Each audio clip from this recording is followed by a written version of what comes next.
Hello and welcome back to Why Geopolitics Matter, the podcast. In this week's episode, we'll cover Xi Jinping's visit in North Korea to push for stronger ties between both countries, then the alumina scandal in Ireland in the context of the Ukraine war, and finally protests in Albania over a controversial project linked to Ivanka Trump and Jared Kushner. So let's get into it. So let's start with a story that may sound more like something from a zoo than a geopolitics podcast. This week took place the Hello Nigeria 2026 Panda Painting Interactive Experience. Government officials and high school students gathered in Abuja, Nigeria. This event celebrated the 55 years of diplomatic relations between Nigeria and China. So the participants painted artwork with the theme of pandas.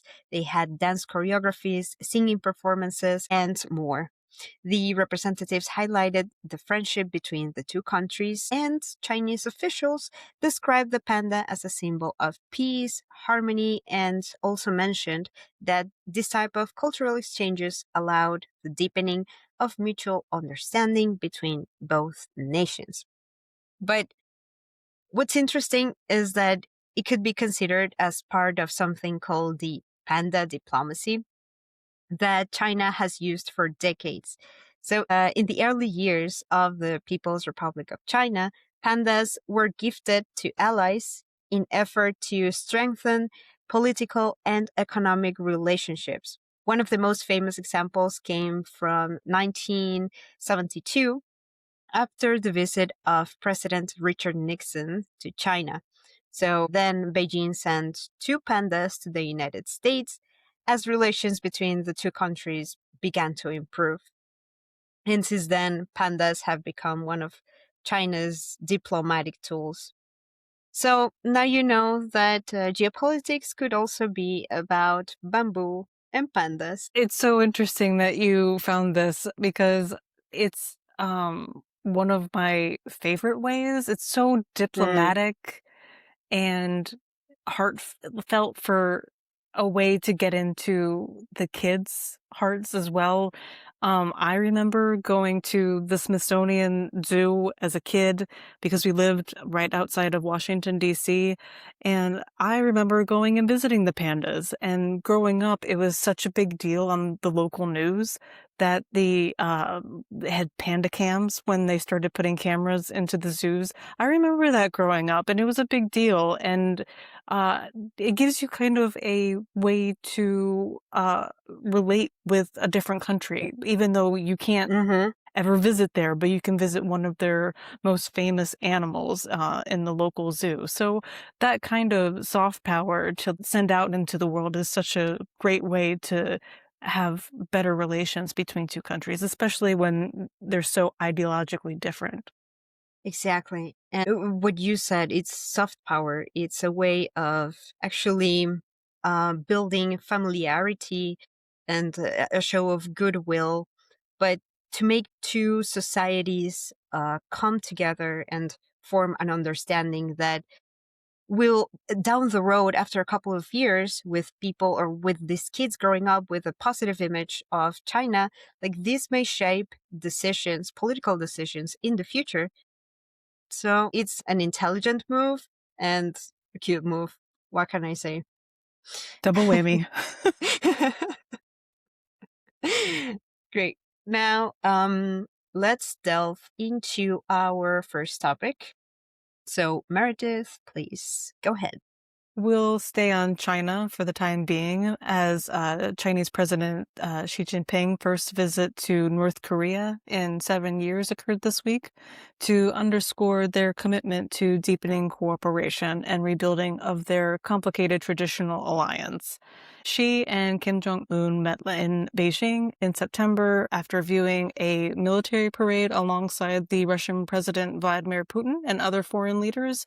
And from what Western media can verify from this most recent meeting, it's that the leaders discussed a joint push for greater cooperation, but there were no mentions of North Korea's pursuit of nuclear weapons. So more about that a little bit later. According to China's state broadcaster, CCTV, the summit discussion covered trade, agriculture, construction, and technology, but there was also mentions of respective sovereignty and security interests, which is very important for both countries at this time. The North Korean leader Kim Jong-un reiterated this to the official Korean Central News Agency by saying that North Korea and China will maintain their friendship as the most important top priority strategic work, as well as support for Beijing's One China principle. This is perceived as a reference to Beijing's official position that Taiwan is an inalienable part of China's territory. Also, this meeting is important to both countries as China wants to keep traditional allies in their orbit, where they're able to provide food and economic incentives to North Korea, because this has been waning a little bit since the beginning of Russia's invasion into Ukraine. The North Koreans and Russians have increased their ties through military support. And these ties include military equipment and manpower. There's been suggestions that North Korean troops have been on the front lines in Ukraine. So, in response, North Korea needs something more out of Russia, but they are unable to get that kind of support to grow their economy. So, China would be useful for Kim to increase the living standards for North Koreans while they maintain their self-reliant economic system. There's also been speculation prior to the meeting that the two leaders would discuss tourism, many Chinese going into North Korea, but there does not seem to be any kind of decision since then. Two subjects that I flagged that were really interesting to go into was that they avoided any kind of talk about denuclearization. And the other subject matter was navigation rights on the Tumen River. Both of these are really, really important because everybody wants to know what is going on with the navigation rights and what's happening with the nuclear program in North Korea. So for the denuclearization issue, this was a topic brought up when Trump recently visited China. The PRC Foreign Ministry spokesman stated that China pursues its own path to a peaceful settlement on the issues, which is basically saying we're going to do our own thing. And after the summit with Kim, China continued to duck this topic. They did not make a public statement, and they asserted that the Chinese position remained consistent. So basically, they're not giving up anything to say that they have made any demands on the North Korean regime. So with that is still very murky. Nothing has really been, so there's been no public announcement on that issue. But the other issue is really important regionally, where the Tumen River is China's longstanding interest in the navigation rights would be to open up a new development opportunities for northeastern China and provide a strategic vantage point for activities into the Sea of Japan. The Chinese border runs about 15 kilometers short of the mouth of this waterway, and as a result of the 1860 Treaty of Peking, a agreement was signed with Russia that China considers unequal. So this treaty awarded the territory to Russia, which now shares the river with North Korea. And opening the navigation rights along the lower Tumen River would significantly expand China's operation foundations for electronic warfare, submarine rescue operations, anti-submarine warfare, and joint maneuvering in the northern East Sea. Although China, Russia, and North Korea have been discussing granting Chinese vessels navigation rights on the Tumen River since 2024, still no agreement has been reached, but it was something that is in the back of everybody's minds, especially Japan. Absolutely. And, well, you mentioned the situation from the perspective of North Korea, how valuable the relationship with China is to get those elements that they need that they cannot get from Russia, right? But you can also see it from the Chinese perspective because I think that it is very convenient for Xi to have some kind of influence or leverage still on North Korea now that they are trying to diversify with Russia precisely. I think for the Chinese economy, it is very important to keep their economy going. And Kim Jong-un is a wild card, I would say. They keep developing nuclear weapons. They keep threatening countries in the region, Japan, South Korea, um, and they create friction in their relationship with those countries and also the United States. So I think that at least he wants to assure that he keeps some influence over it. And um, because it could also be a bargaining chip, if you think about it. When it comes to negotiations or talks with North Korea, then a mediator could be China. Mm-hmm. And that's very valuable in the diplomacy, the relationship with the US. It's interesting because I think China is just trying to keep a lid on North Korea and Exactly. providing a certain amount of aid and making sure that they don't uh, kind of dissemble. I, basically they're the ones that are keeping a lid on North Korea at this point Hmm. because they are an economic and agricultural lifeline. Because it doesn't seem that Russia would be able to provide that kind of support. So, with what is going on in North Korea, we don't really know, but there have been reports that people are starving and that they're not able to bring up their standard of living to something that is sustainable. So, it's really difficult to figure out what exactly is happening. And for everything to be plowed into this nuclear program, it's not the worst thing that China is trying to keep a lid on North Korea, but it is you do have to worry about what they're willing to give up because China is willing to look the other way in so Hmm. many different places, which is exactly what's happening with the Belt and Road Initiative. They're able to have relationships with these authoritarian governments, and they're willing to look the other way because they're just trying to mine for some critical minerals in Africa. So it is something that the United States kind of says, "Oh, we make sure that people have guardrails and we'll do business with people that won't violate human rights." Well, China's willing to look the other way, and that's exactly what they're doing with North Korea. But they're also making sure that they're not escalating with their Exactly. nuclear weapon program. Yeah. Because I think that they know how the strong position that North Korea has regarding their nuclear program. They are simply not going to give it up, Hmm. not for China, not for the US, and that's it. So I guess she thinks, well, this guy he really wants it, so I better just leave it as it is and try to maintain some diplomatic relations without stirring things up. And as you said, looking the other way. Thank you, Meredith, for the analysis. Now let's delve into what's happening in Ireland. So the controversy revolves around the Oganish alumina refinery, which is a refinery located in Ireland. It's Europe's largest alumina refinery and one of the most important suppliers of the material in the continent.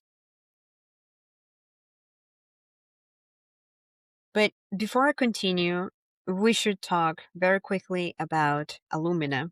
This is the raw material that comes from the mining and processing of bauxite, which is a reddish kind of ore. So after the processing, the result is a white powder called alumina. And then this is further processed into aluminum, which is one of the most used metals in the world. You can find aluminum in everything from everyday things like beverage cans and smartphones to airplanes or electric vehicles, power lines, renewable energy infrastructure, and many, many more, and of course also weaponry. It is a fundamental component for missiles, rockets, drones, and firearms. Now, the controversy is that Oganish Alumina is owned by Rusal, a Russian aluminum giant. This company was also founded by the Russian oligarch Oleg Deripaska, who recently donated millions to the Russian state treasury. So, anyways, afterwards, those smelters turn the alumina into aluminum that will eventually enter supply chains connected to the Russian defense manufacturers. So, why is this controversial? Ireland has been one of Ukraine's strongest supporters. They have provided hundreds of millions of euro in humanitarian assistance. The country has hosted thousands of Ukrainian refugees, and they have provided them with social services. Now, they have not provided military assistance because it is a neutral country. But the problem is that now you can argue that Irish produced alumina is helping Russia's military industrial sector. Therefore, it is indirectly helping sustain Russia's war effort. So you could technically just stop the exports, right? But the refinery is a major employer in Limerick, which is a region in Ireland, and it supports hundreds of direct jobs and other indirect jobs. And at the same time, it is also an important supplier to the European industry. Right now, the situation is that the Irish government launched an investigation to look further into the allegations, because let's remember that these allegations are the result of a report from the Organized Crime and Corruption Reporting Project. So there has been a lot of pushback from some politicians regarding the numbers and the evidence shown in the report. So that's why the Irish government is looking more into it to see if indeed they are helping the Russian war economy. There are already voices rooting for the ban of any type of alumina export to Russia, even if it's for domestic use, because you can also argue that they can keep selling it as long as it's for domestic use. But we know that at the same time, it would eventually end up somehow through other ways in this same network of the Russian defense sector. So what I think that is going to happen is that the EU and Ireland will introduce stricter rules or stricter oversight over the company.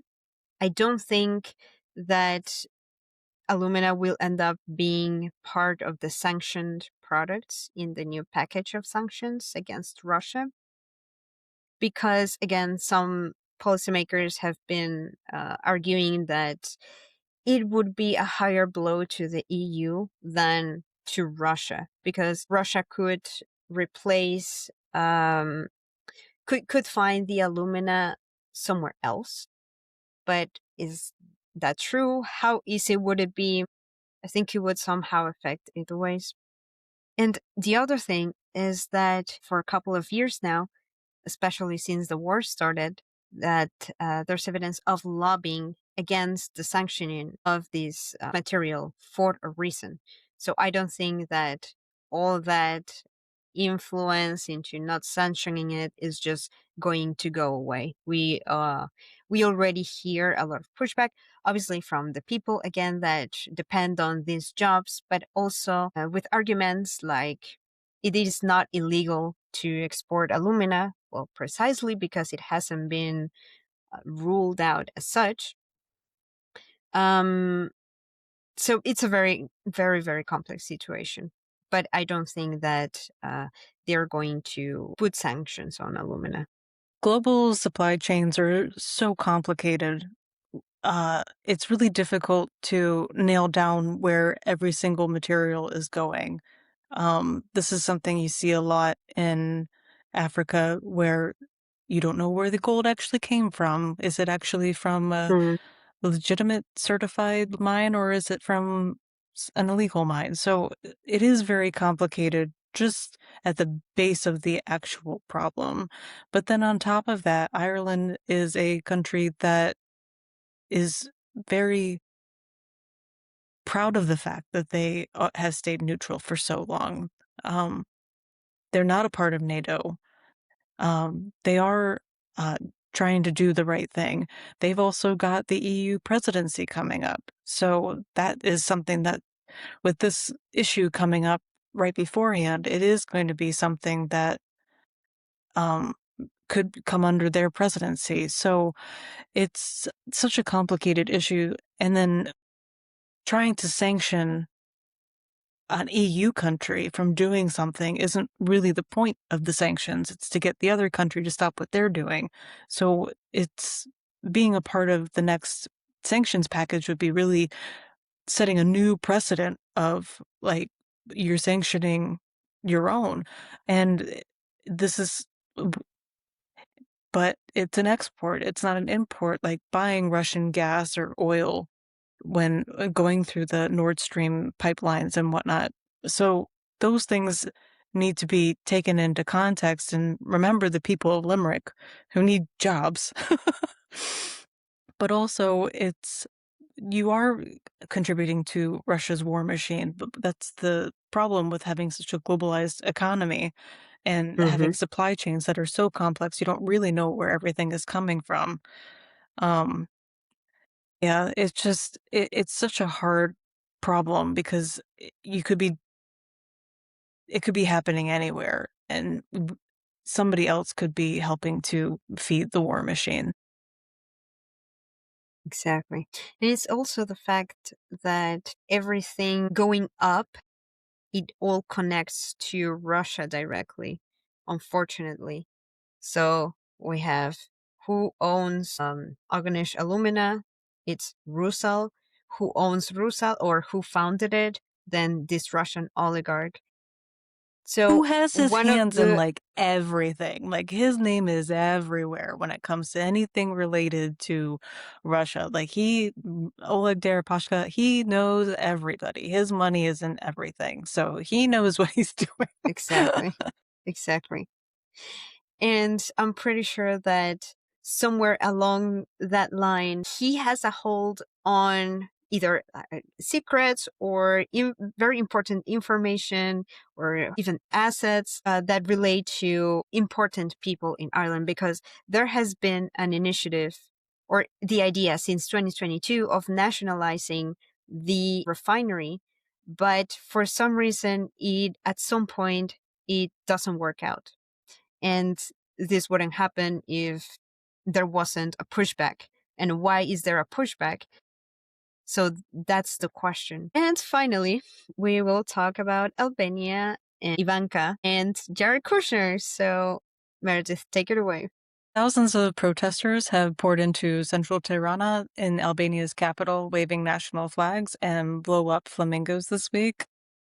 Those who have gathered believe that the government led by Albanian Prime Minister Edi Rama has compromised on his promises to the people by passing a law in 2024 that changed to allow tourism projects of five-star or higher projects can be built in environmentally protected areas around the country.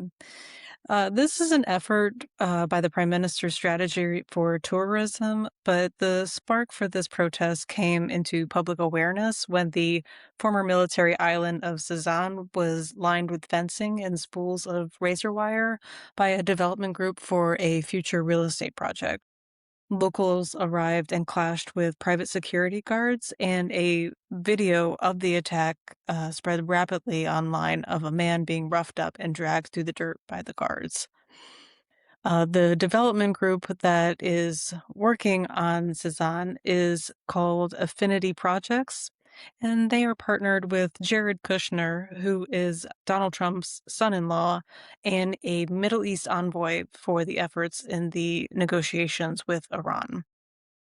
And this development group is to develop Cezanne into a 1.4 billion B resort that will include 10,000 hotel rooms and villas.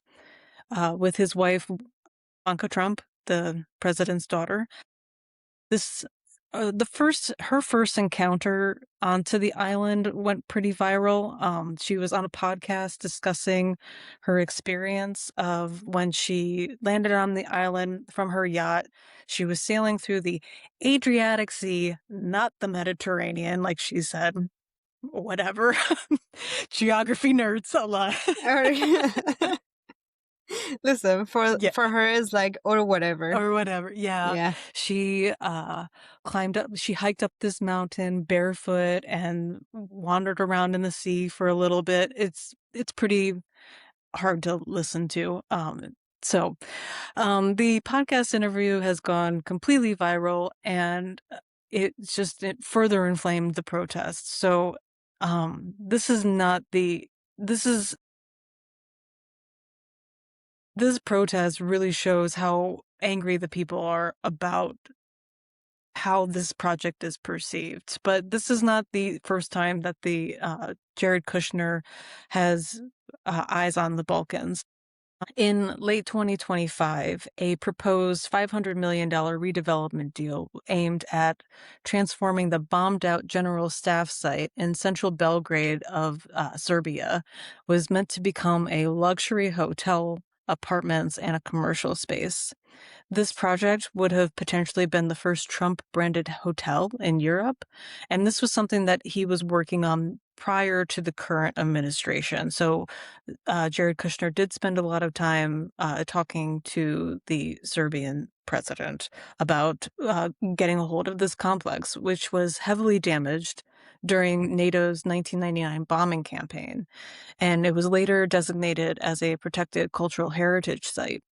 But this deal actually fell through in the December 2025, and it was due to lots of protests and a corruption case of alleged abuses of government office was linked to the removal of a heritage protection from the former Yugoslav Army General Staff complex. So this is not the first time he's had laws changed on his behalf.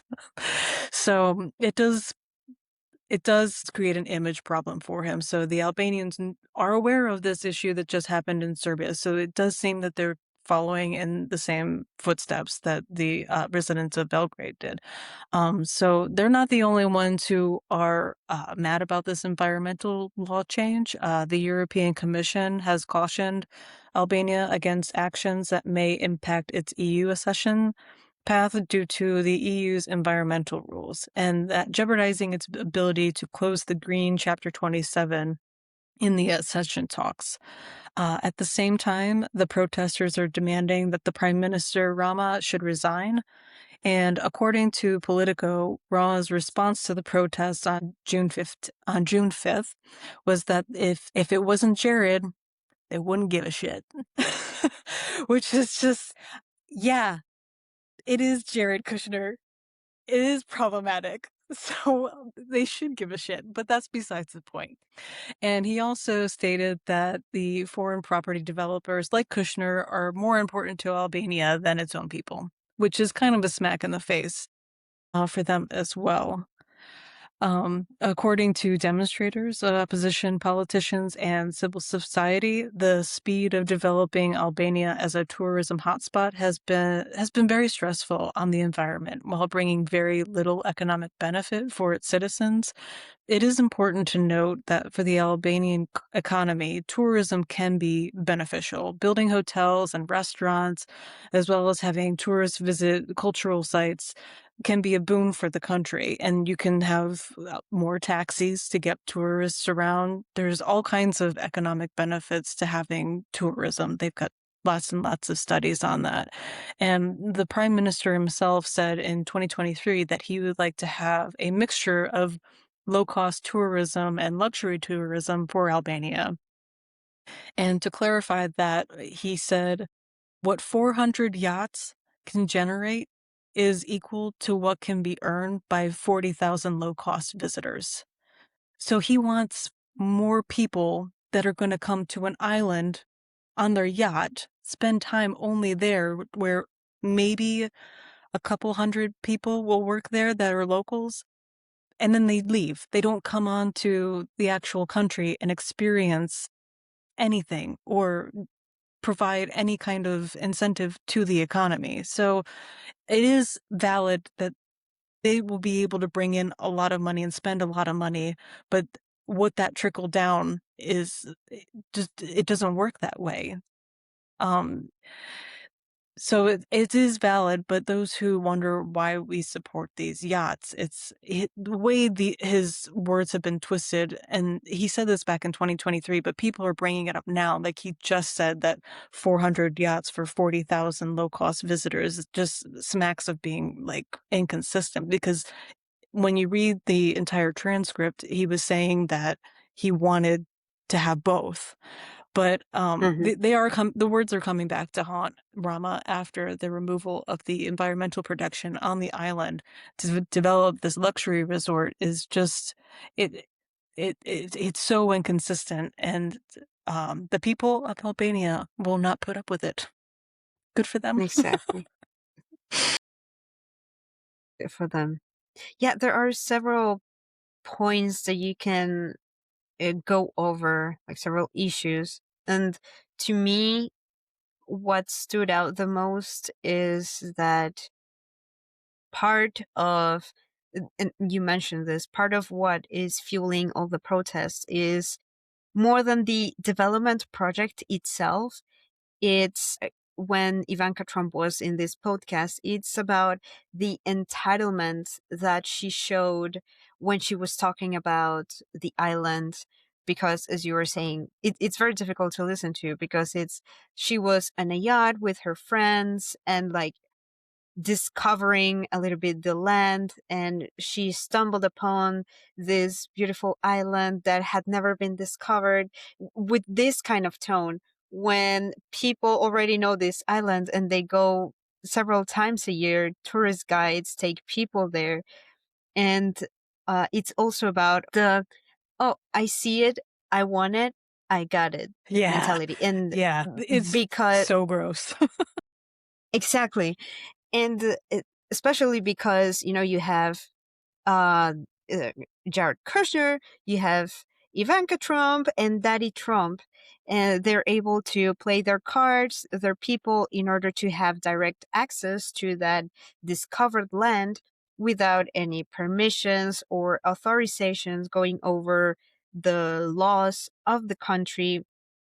And that that shows the level of corruption or lack of transparency from the government that Albanians have had been putting up with for a long time already. And I think that was the straw that broke the camel's back. Uh, and, Flamingo's back. Sorry. and the flamingos back. The straw that broke the flamingos back. Thank you. Sorry. No.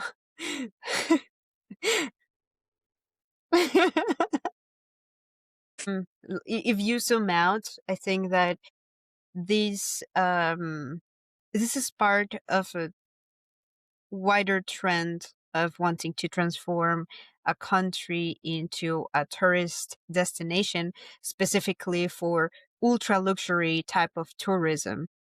We can see examples like Egypt. The UAE has been investing a lot in this kind of tourism in their own country, in the coast of Egypt. Saudi Arabia is also another example with all the Formula One tracks and hotels and tourism developed around that. So it is something that has been happening. It's part of a wider trend. Yeah, it generates jobs and contributes to the country's GDP, but it also comes with a dilemma of how do you develop economically without damaging the natural assets or the natural resources of that country while still trying to grow economically. And is it worth it to actually go over people's wishes? Is it democratic even? So yeah, Yeah, it's just no. like it's a really gross story on top of like being politically really corrupt, and you're Mm-hmm. obviously trying to curry favor with the president of the United States. Yeah. This isn't the first instance where government officials have tried to get to Trump through his children. Newsflash, won't even show up to his son's wedding. So probably not barking up the right tree. Maybe not go through the children, but Jared Kushner has a lot more influence. He's got his um, private equity fund that is funded by the Saudis. So Mm-hmm. he's not stupid. He knows what he's doing. And building your own little island, your own private island, probably not good for optics when there's so many other things going on with other private islands. So it's just, I don't know. It's just what a really bad example, but what a great point for the Albanian people to say, we see what you're Mm-hmm. doing. We want you to stop. You're not going to fly under the radar anymore with this. And we want environmental protections. We want to be a part of the economic boon that is supposed to provide. And there's no evidence that very little evidence that this will actually benefit the Albanian people. So good for them. Rise up. Now, the question is, do you think the protests will lead somewhere? Man, I hope I so. think, I mean, if you do yeah, look I at what hope so happened too. in Belgrade, like they stopped that project. So at least like one of them was stopped. So you follow that blueprint and you keep on protesting. Follow what the Serb people did because that worked. So fingers crossed. Yeah, because they already have machinery. There's already construction work happening in that area. We just have to hope that Ivanka Uh, Trump doesn't turn into Veruca Salt from Charlie and the Chocolate Factory. Daddy, I want it now.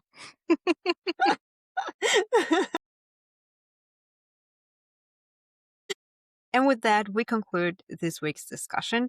As always, thank you for listening. If you enjoyed the episode, make sure to subscribe and follow us on YouTube or wherever you get your podcasts. This episode will be available on Monday, so stay tuned as we keep unpacking why geopolitics matter. For more articles on why geopolitics matters, don't forget to subscribe to our newsletter at whygeopoliticsmatter.com.